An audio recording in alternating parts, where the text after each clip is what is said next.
Pour toute cérémonie entrant dans le cadre de Noël des enfants, Guérite TV Monde vous accompagne en cassant ses prix. Pour en savoir plus, veuillez appeler le 00229 91 19 10 10. Guérite TV Monde, le leader de Web TV.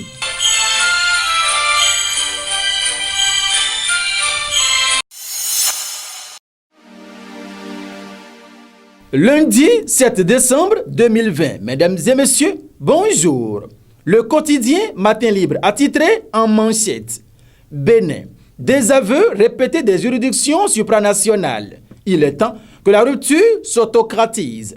Outre la CADHP, il y a pourtant la CCJA, UEMOA, Madrid, l'OFPRA, etc.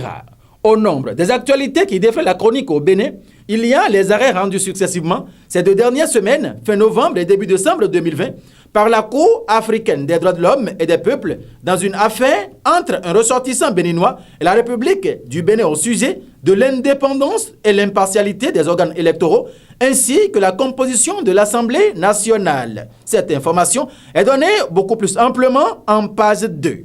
À l'oreillette, commune d'Adjoum, barque, gilet, masque et savon offert aux enseignants et élèves. En page 10, l'information est à lire. Promesse du chef de l'État. 3e semaine, les démocrates sans le récépissé. C'est un secret de Polichinelle laisse lire le quotidien Matin Libre. Tous les Béninois l'ont écouté de leurs oreilles. Le chef de l'État, Patrice Talon, a insisté là-dessus le long de sa tournée nationale dénommée de reddition de comptes aux populations. La précision sur cette affaire de récépissé que doit obtenir le parti politique d'opposition Les Démocrates est intervenue à Savalou, dans le département des Collines, le vendredi 20 novembre après Kobli, dans la partie septentrionale du pays le 16 novembre 2020. Ils ont fait quelques erreurs dans leur dossier. Ils ont été reçus par le ministre de l'Intérieur qui les a aidés, qui a montré ce qui ne va pas parce que désormais, il faut faire les choses de manière presque parfaite. Dans 1 ou 2 semaines, ils auront leur récépissé, a rassuré le président de la République. 3e semaine amorcée, la formation politique n'a toujours pas le sésame devant consacré son existence juridique.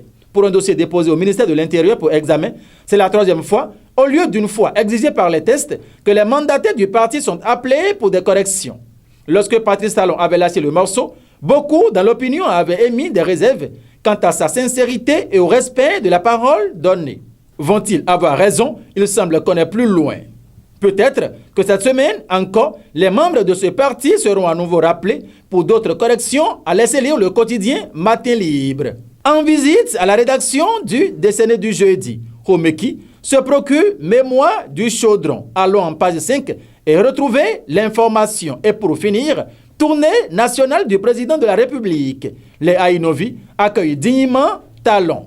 Le chef de l'État était en fin de journée du samedi 5 décembre 2020 dans la capitale du Bénin.